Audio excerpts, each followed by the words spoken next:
ฮักฮักฮักฮัก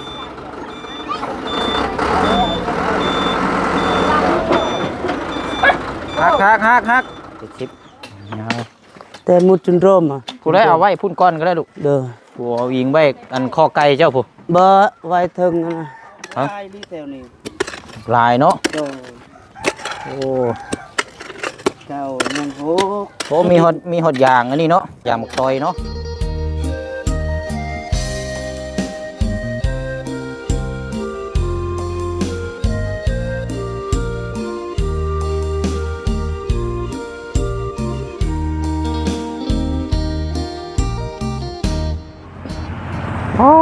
เนาะเบี้ยวเองสิ่งอยู่นี่เกือบบ่รอดพี่น้องเอ้ยดีแต่ว่าเนาะเสือกนี่ก็ลวดนี่ก็ใครเนี่ยจังน้อยเพราะว่ามันลงมาเนินกินนี่พี่น้องเนาะอยู่บ้านแก้งแปรนี่ยังมันไหลยงอยู่เนาะพี่น้องเนาะจัดผ้ามากะถือว่าเป็นอุปกรณ์เนาะเรื่องของน้ำของในนี่แหละพี่น้องเนาะสำหรับทางของน้ำของทางกีฬาน้องปูนาเนาะถือว่ามารถสร้างเพื่อนเนาะพี่น้องเอ้ยมาดำเนินการเนี่ยคักอยู่แบบนี้เนาะขุดปูต่ำอยู่เนาะเนาะจังว่าจังคุยน้ำกันพี่น้องเอ้ยกับสบายดีและสวัสดีพ่อแม่พี่น้องเบิร์ดสู่ขู่สู่คนมาพบมาเจอกันอีกคือเก่าคือเดิมพี่น้องเนาะช่วงค่อยคำลงแรงอยู่บ้านเนินซานของทางกีฬาน้องปูนาเมื่อนี้ก็ได้ดำเนินการเนาะเป็นสะพานบุญในทางลุงปูหรือว่าทางอาจารย์จากฝั่งไทยเนาะพี่น้องเนาะก็ซื้อมาเนาะพี่น้องเนาะก็มีเพราะว่าทั้งพอน้องปูนาเพิ่นว่าเฮ็ด2ห้องก็ได้ซื้อมา2ชุดบงกบกับบานเนาะแล้วก็ตามมาด้วยทั้งสะโคกอันนางไทยและพี่น้องเนาะอันนึงเพราะว่าอีกห้องนึงเนี่ยเพิ่นว่าเพิ่นสิเฮ็ดห้องอาบน้ำเนาะอยู่ในพุ่นแหละพี่น้องเนาะแล้วก็เพิ่มเติมจังได๋จังว่ากันบัดนี้เนาะแล้วก็อีกส่วนที่เรือนั่นคือทั้งเสาแห่กับทรายหรือว่าปูน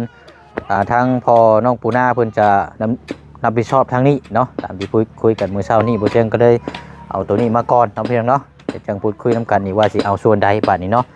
อินบ็อกซ์ก็ยังบ่ทันได้มีนะพี่น้องเนาะเดี๋ยวถามเบิ่งนํกันเนาะเอาก็เบิดไป2 ล้าน100,000 กีบแพงเนาะพี่น้องเนาะต่อสุดนี่แหละสุดอันนี้760,000 กีบเท่ากับ2ชุดนี่ก็1,520,000แล้วมาบวกกับสะโคกเนาะตอนนั้นก็580,000 กีบมันจะโคกสรุปเนาะเดี๋ยวจังเบิ่งน้ำกันพี่น้องเนาะถ้าเป็นเงินบาทเท่ากับเงินไทยก็จิตกอยู่ประมาณ3,400 บาทนี่แหละประมาณนี้แหละพี่น้องเนาะกับเงินจำนวนที่ผู้เชี่ยวแจ้งไปก่อนหน้าก็เริ่มลบออกไปเรื่อยๆพี่น้องเนาะก็ยังเดืออยู่บาทอีกเนาะก็ยังเดืออยู่ประมาณ10,000น้อยๆพี่น้องเนาะเอาเดี๋ยวติดตามเบิ่งน้ำกันมาเบิ่งเท่านี้ก่อนเนาะเดี๋ยวจังมาเอา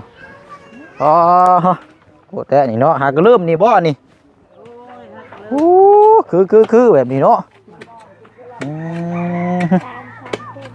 สร้างสามเนาะ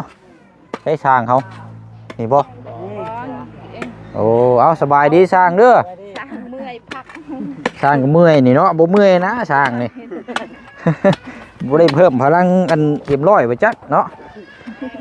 บ่ได้ซื้อน้ำมาครับบ่ได้ฮู้ว่าสร้างเพิ่นสิได้เฮ็ดมื้อนี้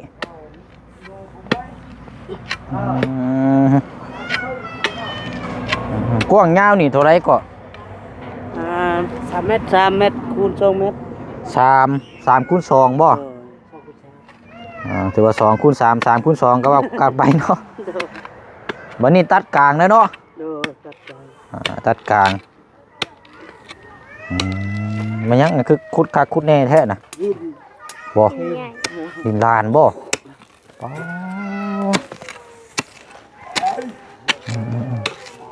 เดี๋ยวคุดน้ำกันเนาะพอดีอันนี้แล้วเฮาซื้อตัวนี้มามอบให้ก่อนได้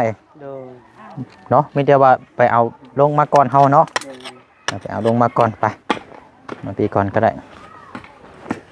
เดี๋ยวลงเอายิงไว้นี่ก้อนหรือว่าก็ได้เนาะตั้งอันนั้น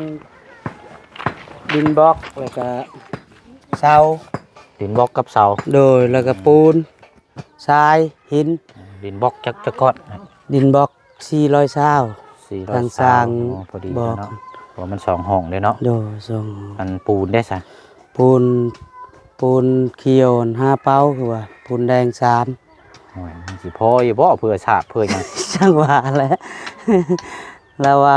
สำนั่นแล้วว่า บ่พอหรอกสร้างกันก่อนี่ก็ยังบ่แล้วอีกครับมาจักเพิ่นอันน่ะบ่ได้เทคานบ่ บ่แบบเท ไม่ได้ถม ธร ตี ร น มดา ใช่ปะ โดย อ๋อเทยอันน่ะถมตีนแล้วก็ยึดแล้วก็ก่อเนาะ โดย อืมอายุนี่ก็แต่ว่าอย่าลืม ทั้งหมด ถมอันนี้ 7 ล้าน 3กายจากเงินทางเบาลาว 300,000 เท่ากับงบอันน้ำเจ้านี่เบิดพอดีบ่ โดยเบิดเลย มีอย่างแน่ก็ เอา จะสร้างไป เงินเอาอีก300,000ตื่ม อัน ยังค่าสร้างและกำลังค่าวงกบน้องเอามาเลย โดยดินบล็อกเนาะจะสร้างเนาะ โดย ครับ บอก ปูน ทราย ปูน หิน ยังไงกับบ่พอแน่นอนอันแฮกับทรายหินเนาะ โดยแล้วก็เหล็ก3 เซน เด็ก3เนาะมาใส่คานนี่แหละเนาะวันนี้ก็อัน เสาสี เสาสีต้นเนาะ โดย โดยเบิดไป7 ล้านปลายเนาะ โดย7 ล้านปลาย เอาวันนี้ก็เท่ากับยังขาดค่าสร้างเนาะ ค่ากับค่าสร้างนะ ค่าสร้างเท่าไรก่อนค่าสร้างเฮา 4 ล้านแล้วก็ 4 ล้าน โดย4 คนเฮ็ด กันบ่พอก็ยังน้อยหั่นแหละเนาะเพราะว่าฉันกันนำบ่เชียงนี่ก็มื้อนี้ซื้อเบิดไป 3,000 ปลาย โดย ก็สิยังเหลืออยู่ประมาณทางหลวงปู่เพิ่นสมทบมาก็ยังเหลืออยู่ประมาณ 11,000 น้อยๆนี่แหละ ก็สิไปแลกไว้จัก4 ล้านเอาไว้แยกไว้ให้ทางสร้าง โดย หรือว่ามื้ออื่นเฮาเข้ามาแล้วเฮาสิมามอบไว้ค่าสร้างก่อนแล้วก็ส่วนที่เหลือเดี๋ยวตัวขาดแล้วเฮาสิซื้อมามอบให้เลยมื้ออื่นนี่ โดย เนาะ โดย หรือว่าสังกะสีหรือว่าท่อ PVC เนาะ โดย ท่อ PVC นี่ก็ยังบ่ได้ซื้อมา ยังและทอก็ยัง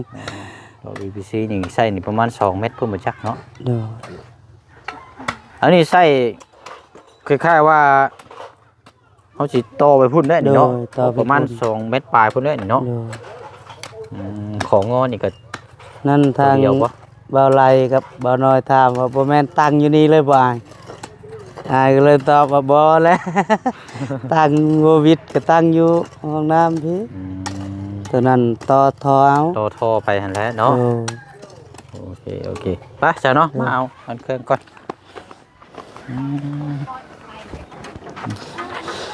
ละมุดเนี้ยเจ้ามา มาแกะเอาไว้เลยก็ได้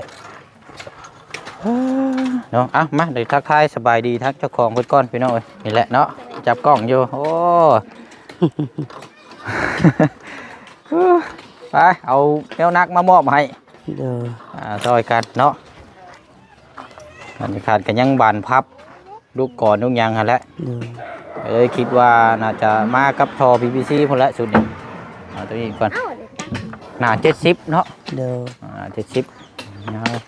แต่มุดจนร่มอ่ะ ผู้ได้เอาไว้พุ่นก้อนก็ได้ลูก เด้อ ผู้เอาอิงไว้อันข้อไก่เจ้าผู้ บ่ไว้ถึงนะ ฮะเอาอิงไว้นี่เป็นหยัง อีอยู่นี่บ่ย่านหึงเด้อ ฮะ ย่านเปียกน้ำหมอก โอ้ยสร้างนี่เพิ่นไว้ดอกบ่เกิน5 มื้อหรอกได้ใช้งาน บ่ไว้อยู่พื้นตาราง งานนี่เพิ่นจวดอยู่หรอกห้องน้ำนี่บ่เกินอาทิตย์หนึงหรอกเอาไว้ในพุ่นแหละเนาะ เด้อ บ่ได้ไปเต็งไม้เส้นแล้วว่ามื้อนี้ว่าสิลื้ออีก เอา แล้ว บ่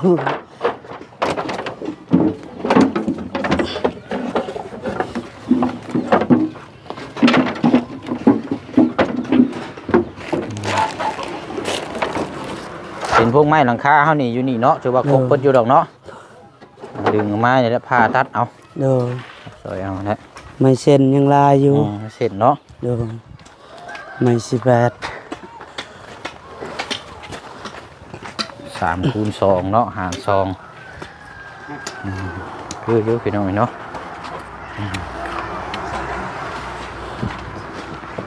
ตะโคกนี่บ่ได้ถามได้เอาแบบนี้มาให้เด้อได้บบ ได้ นั้น แล้ว ย่อ ได้แล้วก็ให้ ฮะ ว่าหัววิทย์นี่ได้แล้วเอาตัวนี้บ่ บ่แบบนี้แหละ โดยเอาตัวนี้ก็ได้ ทานเด้ โดย เพราะว่าแบบชื่อที่เจ้ามาตอนนั้นเขาต้องก่อทานเขานั่น โดยมันบางตัวนั้น อันนี้บ่ต้องก่อทานแค่ว่าสร้างพื้นที่พื้นแล้วก็ตั้งเฉยเลยเด้อ โดย อย่าไปก่อทานดินบล็อกเฉยเลย โดยรับ ตัวนี้ตั้งเฉยเลยตัวนี้มันง่ายโอ้ได้บ่ไหวดีๆได้หนู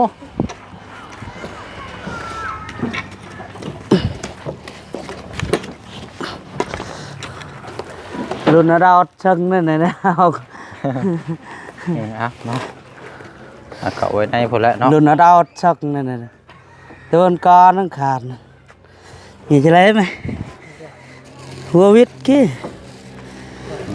ถูกต่อไปเนาะ กี้mà kỳ có cho đến bắc này chơi đâu chứ hay crack rồi nè ได้เรียบร้อยเนาะยังอยู่เนาะ đan này bà có lo เอาไว้ไว้ข้อแว่มันบ่ mình hack lên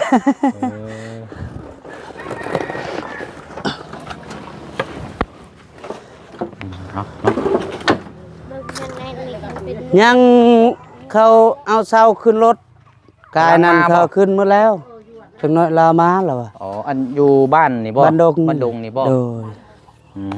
มเสาดินบล็อกเอาเจ้าอยู่นี่บ่เลยบ่ โดยเอาอยู่นี่มาเลย อ๋อ เอาหันเดียวนั่นเลยนะแบบว่าให้เขาไล่เลย เสาดินบล็อกเนาะแล้วก็ปูนจักซอบก็จะว่ากินนี่ปูน ปู เขี น ยว ปูนเขียวอันห้า ปูนเขียว5 ปูนแดง3 ปูนแดง3นี่สิได้แต่เทคานกับ เทเสานี่เนาะ โดย กับปูนเขียวเอากันบ่พอเลยก็จังว่ากันเนาะใส่ไปก่อน โดย ว่ากันพี่น้องอันน่ะตัวนั้นได้ซะตัวช่องลมได้บ่ได้สร้างเอาน้ำมา ช่าง บ่ แล้ว12 12ก้อนบ่ โดย12ก้อนสมลม 12ก้อนใส่ข้างบ่คือข้างห ใส่ ลัง ค้าง ใส่ข้าง โดย หานใช่จับใส่อันไหนเนาะเพราะ โดย เพราะว่าเฮาตัดกลางตรงนี้ได้เนาะ โดยดินบล็อกเวียดปะตางอีกกับดินบล็อกลาวมันบ่มีปองเลยได้มันตันเลยดิน ข บ อง ล็อก ของเวียดกับของลาวอันใดของแท้กว่ากัน ของเวียดนี่แหละครับตามเบิ่ง บ่มันตันปิกเลย มันแน่นบ่ โดยแบบ ก็ มันบ่มีปองอีก ยันเขาเจ้ายัดแน่นเด้เครื่องมันเป็นน้ำเครื่องนั่นแหละ แม่นแล้ว เครื่องเก่าอะเครื่องเก่าแหละเวลายัดดินบล็อกน่ะมันอยากโป้ง โดย มันบ่แน่นแต่เครื่องดีๆเนี่ยมันยังแน่นอะมันแข็ง โดย เอาอันนี้คุดไว้แล้วก็เอาดินเนาะ โดย บือนี่แม่นย่อได้บือนี่เนาะ โดย เอาเสาเด้ย กันว่าท่านเข้ามาตอนแรกนี่ก็มือนย่อเลย เนาะเอาปูพี่น้องเนาะดินลานทำสิคุดนี่บ่เกินอาทิตย์หนึงก็ได้อยู่ดอกเนาะสร้างเขา หมอกจางเลยคิดจางใช่ยังส่งเองคนมันนั่นแหละ ตอนที่แรกคือว่าสิเฮ็ดน้ำสร้างใช่บ่ โดยว่าสิเฮ็ดน้ำครับเขาจะคนมันแต่ยังช่องทำมือนี่หลายคนจะคนก็เลยว่าตามสร้างว่าจ้างโดยเฉพาะเลยเอาน้ำเท่าไรว่าเพราะว่าคันเอาเฮ็ดเองหมดเลยก็ต้องนำ4 ล้านเลย จะว่าหลายอยู่เด้เนาะ บ่ปิดกันเลย เอาเนาะอันนี้เสียมบ่อันนี้นะ เสียม บ่ใช้บ่ได้ขุดบ่ตัวนี้นะ คุด โอ้แฮมลูกลองมึงอยู่หั่น ไหน คักแท้ เสียง เนาะ พอเฮ็ดเองเด้นี่เด้ ตี เสียมกันเนาะขโมยอ่ะซะบ่ ผมเห็นครูอีกแล้วเอาเล็กเอา อันนี้มันพ่ออันน่ะดินลานครับเนาะ เลย ป้อบ่แพง เขาเฮ็ดทางก็มิดแล้วเขาทมให้ อยู่นี่บ่ โดยเบิ่งหินใหญ่กดออกเขาเฮ็ดเดินให้แต่เก่ามีที่คุมบ่มเลยแต่นี่คุมบ่มลายลีทางนี้ เพิ่นสิว่าก็เป็นดินเขาเจ้าถมทางเลยเนาะ แม่น ดิน มากวดไว้นี่ เขาแบบว่าพ่อเฮ็ดน้องฮักกับแม่ครัวผู้เฮ็ดทานแล้วเราบอกให้เขาทมให้เลยบอกว่าคุมบ่มลายนี่แถวนี้ ลายเนาะ โดย โอ้ เจ้ายังโห โหมีหดยางอันนี้เนาะยางหมักตอยเนาะ แป๊บบ่ ยางหมักตอย แป๊บบ่ตะเมานี่ ฮะ ตะเมานี่ มั่างโลดแล้ว โดย หมักจกง่ายโลดเลยมั่างแล้วก็จังเอาดินซีเมนต์ถมลาดรถเสานี่2 เมตร50บ่เจ้าว่า แม่นละ พอดีเด้อบ่เลยแม่นเป็นบ้าบ่คือเป็นหนวดบ่เสา จังว่าเป็น มันเป็นบ้าบ่คือเป็นหนวด บ้า ถ้าเป็นบ้านี่เฮาก็ต้องสว่านชี้เอาเนาะถ้าเป็นหนวดก็แม่นว่าใส่เกาะเอาเลยหักทบเอาแหละ ถ้าบ่ได้ถามคือกันนะช่างชื่อ อ่าน โอ้ย โอ้โห หน้ายักษ์ หน้าชิดคุดชิด นึกว่าหน้าอันแดดธรรมดาลักกำแพงกับบ่แห้งนะตายแล้วแหละเจ้าบ่แห้งแหละฟ้าหอบบ่ติงเนาะ แข็งแท้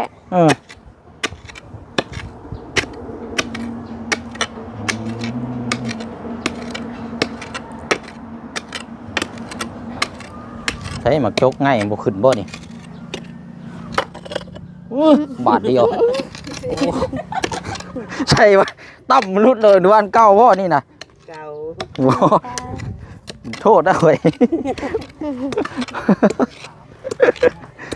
โอ้ยเนาะ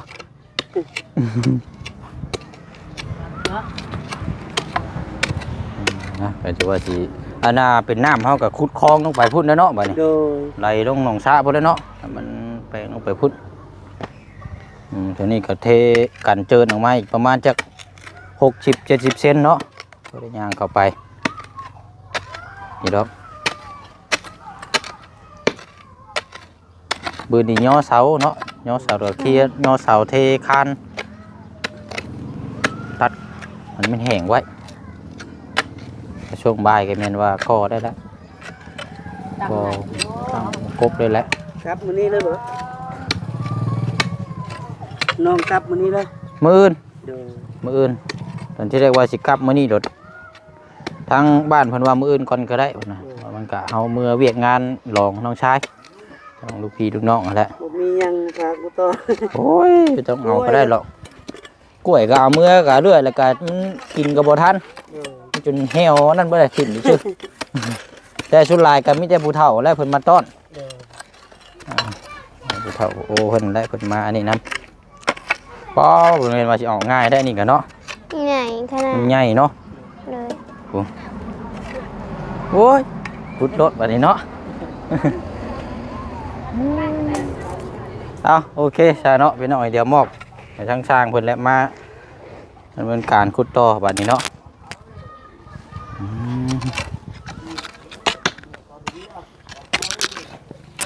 ต่อครับตัวนี้ก็แม่นว่าขาดหลังคาเนาะหลังคากับมันค่าสร้างเนาะ โดย แล้วก็สร้างอย่างเดียวทั้งบ่แช่งสิไปแลกเงินแล้วก็เก็บไว้เนาะเอาสิมามอบให้เจ้าแล้วก็ส่วนเหลือที่ซื้อเครื่องของตัวใดที่มันขาดก็มามอบให้เบิดเลย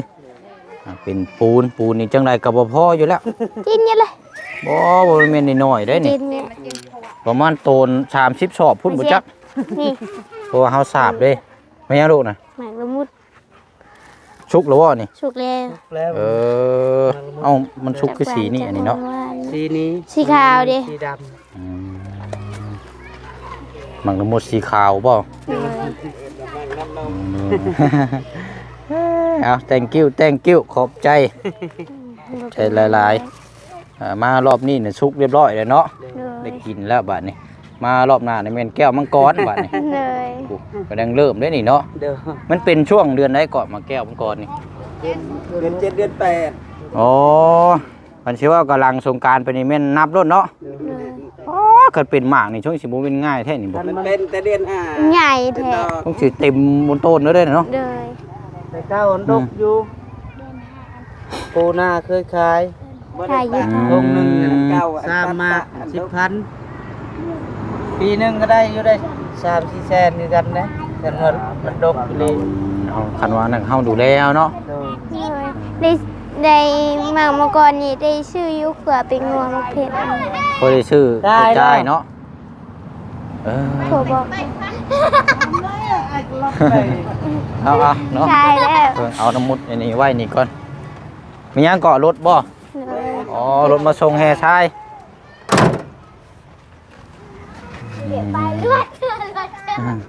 เอาใส่เดี๋ยวกลับรถนี่ก่อนพี่น้องเดี๋ยวเพิ่นมาส่งเอาเนาะรถมาส่งแล้วบัดนี้เอารถจักรออก ไม่ เด้อ เยอะวิว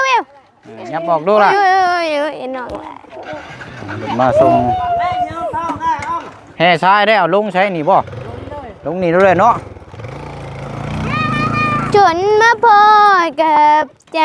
แล้วมันผู้นั่งไป ยับเอาลูกยับออกมา จม ใช้เมนบ่เราคือจอดอยู่หั่น จนมาพอแล้วใจยอด เดี๋ยวอะไร อันน่าจะแม่นรถแห่ชายบ่อ๋อมันรถใหญ่ช่ำเนาะเขามาลมอยู่บ่ บัวใช่พี่ภาคือก็แต่จะเบิร์นใช่พี่ภา ดีงามเนาะพี่น้องเฮ็ด2กั้น2ห้องห้องหนึงห้องน้ำเนาะอาบน้ำอาบในห้องหนึงก็แม่นว่าอันนี้หรือว่าเฮ็ดอันน่ะห้องท้ายนี่เจ้าเฮ็ด2เลยบ่หรือว่าอันเดียว อันเดียว เอาอันเดียวบ่อ๋อ เป็นห้องอาบ ห้องอาบกับห้องหนึงเนาะ เลย โอ้มาแล้วบัดนี้เข้ามาไล่บ่ จากและ ใหญ่ช่ำเนาะรถจงแห่ชายกับปู๊ทุก ทำรถไขมันเลย โคตรโหเนาะใหญ่ ทำร อยู่ ถไขมันเลย มันบุกเจ็บกี่มันได้อ่ะดอกปากฮะ ถอยหลังแล้วได้อยู่บ่ ได้แล้วถอยอยู่นั้น เราไปหน้าถอยดังเงา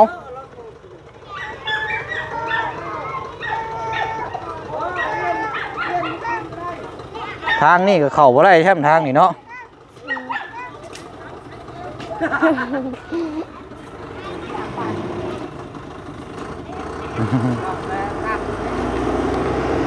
เอาเนาะอันซ้ายก่อนบ่ให้นี่นะ ใส่หมดครบ ใช่ทางดินบอกทาง ครบเลยนะ โอ้ครบเซตเลยวะนี่ เลย เอามาแบบรอบเดียวคุ้มเลยเนาะ เลย วิดอยู่บ่ ยันบิด ได้ยีดอกเนาะ เลยเคยอยู่รถใหญ่เข้ามา หักเลยหักเลยตรงบัดนี่คอนตอนนั้นได้วิดอยู่บ่นี่ สกูบี ดีกเด้ออาจอไปเฮาบ่ชักน่ะมันเป็นแนวเฮาได้ฮะเปเซ่ได้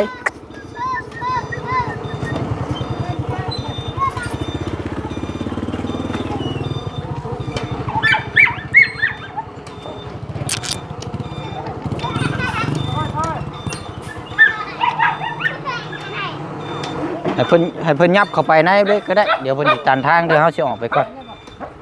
ยับเข้าไปถอยเข้าไปในพุ่นละ อุ้ย เข้าไปอีกเข้าไปไหนพู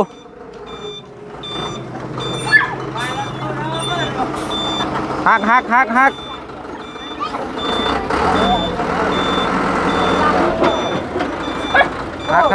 กไปมันเขาสิออกรถบ่ทันเอาถอยอีกน้อยนึงถอยขึ้นอีกน้อยนึงรถสิออกได้ถอยขึ้นอีกน้อยนึงเอาอะไรแล้วอ๋อ ได้ ครบทั้งอย่างเลย โอเคอ๋อพี่น้องเนาะ ลุงมันจะมีแต่ลายดอกไม้ผมมีสูงกันนำหนึ่งได้ลุงเอาไปจับเลย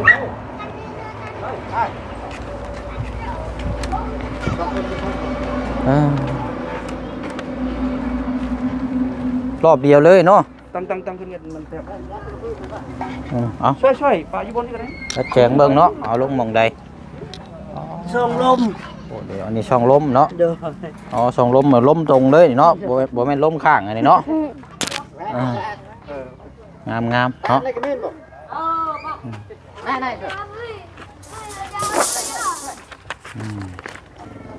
เอาซะเนาะมีแต่ว่าเดี๋ยวนี่ได้พี่น้องให้เพิ่นเอาลงนี่เนาะจัดแจงเบิ่งกันเอาเองเด้อชุมเจ้าว่าบ่เชิงสิไปโตอีกก่อนบ้านน้องน้ำก่อนเนาะ เด้อ เอานั่งลงก่อนก็ได้ซะเนาะ เด้อ มื้ออื่นจังมาเบิ่งน้ำกันเต็มระบบพี่น้องเอ้ยเนาะ เด้อ ป้าคิวแท้นี่รถจักมันหัวบ่แม่นได้นี่เนาะคิวอยู่ นอนเด้อ เนาะเอาก็มื้อนี้ได้มอบตัวนี้ไปก่อนพี่น้องเอ้ยเนาะสมทบของน้ำนี่แหละเปิดไป2,100,000กีบประมาณ 3,000 กว่าบาทเนาะ 3,500 หรือว่า 3,400 นี่แหละประมาณนี้แหละพี่น้องเอ้ยเนาะมื้ออื่นในเบิ่งน้ำกันนั่นกับบ่เชิงสิซื้ออิหยังมาเพิ่มเติมเป็นท่อหรือว่าเป็นอันพับอหยังนี่แหละพี่น้องเนาะเอาอันนี้ก็เป็นทางของพระอาจารย์เด้อทางหลวงปู่เด้อจากฝั่งไทยเนาะมีแต่ว่าให้ทางของน้องปูนาขอมุกขอบใจขอบคุณขอบคุณทางพระอาจารย์เพิ่นนี่เด้อเดี๋ยวเอาอันนี้บินเก็บไว้เด้อ เอ็นพอกระได เชื่อฮะ เอ็นพอกระได ห้องหลวงปู่ลูกหล่ะ น้องปูนก ขอบคุณคุณเด้อทางลุงปู่จากฟังไทยคอยอยู่ดีมีแห้งสุขภาพแข็งแรงปรารถนาสิ่งใดขอให้ได้สิ่งนั้นเด้อและก็เงินที่มอบให้น้องปูนาทำนี้ขอให้ได้กลับคืนมา100 เท่าพันเท่าเด้อสาธุ โอ้ยเอา เนาะ เนาะ ขอบคุณเด้อหลวงปู่ที่อยู่ข้างไทยที่อุดหนุนน้องปูนาครั้งนี้ขอให้อยู่ดีมีแห้งอายุมันคนยืนเด้อหลวงปู่เด้อขอให้สุขภาพเข้มแข็งปรารถนาสิ่งใดขอให้ได้สิ่งนั้นเงินที่มอบอุดหนุนน้องปูนาครั้งนี้ขอให้กลับคืนหลุงปู่ให้ได้หลายๆเด้อสาธุ โอ้ยเอาบัดนี้เนาะมื้ออื่นจังมาเบิ่งน้ำกันเนาะอ่ะอยู่ดีมีแห้งสบายดี สบายดีเด้อว่าเสียงเด้ โด อย เอาดูอ่ะอันบินตัวนั้นเก็บไว้ก่อนก็ได้อ้ายเด้อจังเทื่อเฮามาคำนวณบินเทื่อนึงเนาะเก็บไว้เบิ่งน้ำกันนั่นแหละเอาเนาะเสาลงมาเลยเสาหนวดเนาะหนวดก็ได้คือกันพี่น้อยฮักว่าเอาเนาะ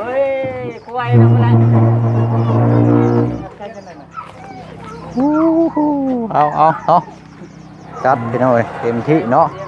โดยเอาเนาะเบิ่งเด้อคอยเด้อโอเคเนาะพี่น้องเนาะก่อนเดินทางไปต่ออีกก่อนพี่น้องเอ้ยเนาะพวกพ่อกันอยู่บ้านน้องน้ำคนละพี่น้องเนาะคลิปนี้ก็ซื้ออุปกรณ์มาต่อเติมพี่น้องเนาะไปตามรับชมน้ำกันมื้ออื่นมาเยี่ยมยามเนาะคลิปนี้ขอตัวเดินทางก่อนเนาะพี่น้องเนาะขอบคุณขอบคุณขอบคุณในไลน์เลยพี่น้องเด้อเนาะอยู่ดีมีแห้งร่ำรวยเป็นกำลังใจให้น้ำกันตลอดมาเนาะพี่น้องเนาะสุขกายสุขใจทั้งผู้ให้และก็ทั้งผู้รับทั้งผู้ชมเบิดสุขุสุคนสบายดีพี่น้องเด้อ